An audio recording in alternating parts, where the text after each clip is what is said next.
आज हम एक ऐसे विषय पर बात कर रहे हैं जो भविष्य की तकनीक की कुंजी मानी जा रही है, क्वांटम कंप्यूटिंग।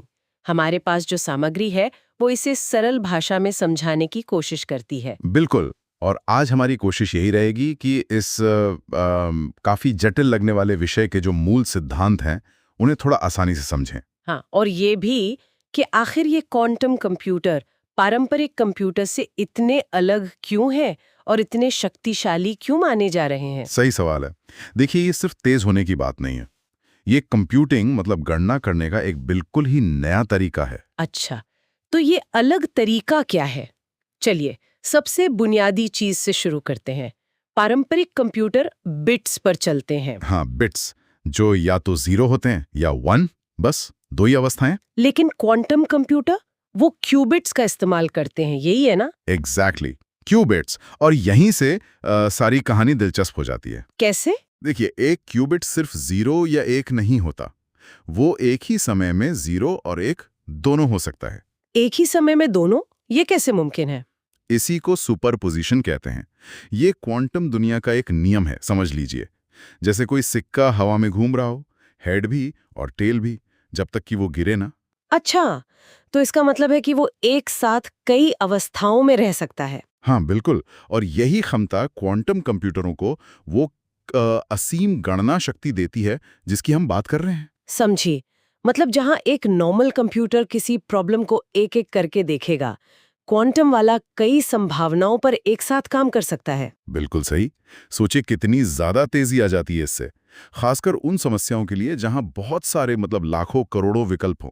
ठीक है, सुपरपोजिशन तो थोड़ा समझ आया।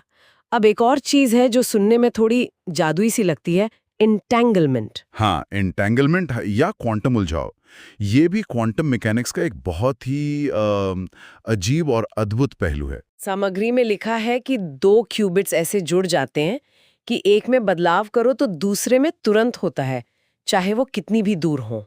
हाँ, यही है एंटेंगलमेंट। वो दोनों क्यूबिट्स एक तरह से एक ही सिस्टम बन जाते हैं। उनकी किस्मत जुड़ जाती है। अगर आप एक का पता लगाते हैं तो दूसरे का भी उसी पल पता चल जाता है। अरे वाह, ये तो कमाल है। आइंस्टीन ने इसे कुछ कहा था, नहीं? हाँ, उन्होंने इसे spooky action at a distance कहा था। मतलब दूर से होने वाला डरावना या रहस्यमय कार्य। उन्हें भी ये थोड़ा अजीब लगता था। लेकिन ये सिर्फ वैज्ञानिकों के लिए दिलचस्प है या इसका कोई प्रैक्टिकल फायदा भी है? नहीं नहीं, इसके बहुत महत्वपूर्ण व्यावहारिक उपयोग हो सकते हैं। जैसे पूरी तरह से सुरक्षित कम्युनिकेशन चैनल बनाना। सुरक्षित कम्युनिकेशन कैसे?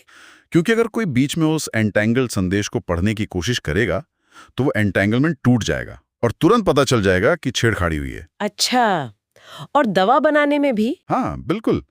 नई दवाएं या नई मटेरियल डिजाइन करने में क्वांटम कंप्यूटर अणुओं के व्यवहार को बहुत सटीकता से सिमुलेट कर सकते हैं, जैसा वो असल में करते हैं क्वांटम लेवल पे।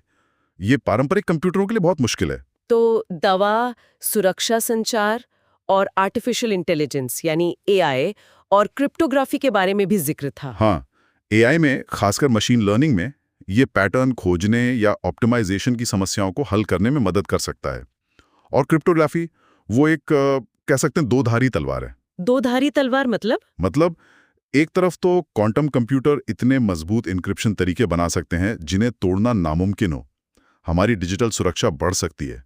और दूसरी तरफ? दूसरी तरफ उनकी जो जबरदस्त कंप्यूटिंग पावर है, वो आज के सबसे सुरक्षित इंक्रिप्शन तरीकों को, जैसे कि आरएसए, जिसे बैंक वगैरह इस्तेमाल करते हैं, उसे आसानी से तोड़ सकती है। अरे, ये तो बड़ी चिंता की बात है।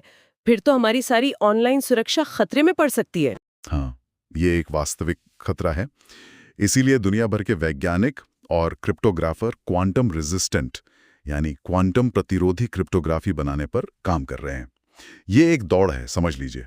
तो ये तकनीक मतलब कितनी दूर है? क्या हमें जल्दी अपने लैपटॉप बदलने पड़ेंगे? नहीं, अभी नहीं।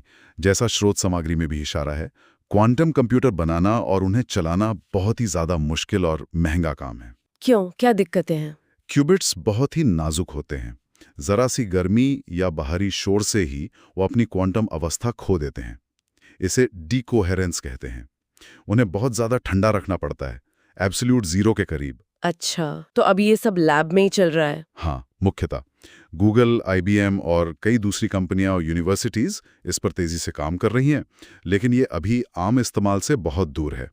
ये अभी भी रिसर्च स्टेज में ज्यादा है। ठीक है, तो अगर हम संक्षेप में कहें, क्वांटम कंप्यूटिंग क्यूबिट्स, सुपरपोजिशन और इंटेंगलमेंट का इस्तेमाल करके गणना करने की स्पीड और क्षमता को अभूतपूर्व रूप से बढ़ा सकती है। सही। और ये दवा बनाने से लेकर AI, सुरक्षा संचार, मटेरियल साइंस, कई क्षेत्रों में क्रांति लाने का पोटेंशियल रखती है। भले ही ये तकनीक अभी पूरी तरह से विकसित नहीं हुई है और इसमें चुनौतियां हैं। बिल्कुल, ये एक लंबी यात्रा है, लेकिन इसके परिणाम भविष्य को बदल सकते हैं।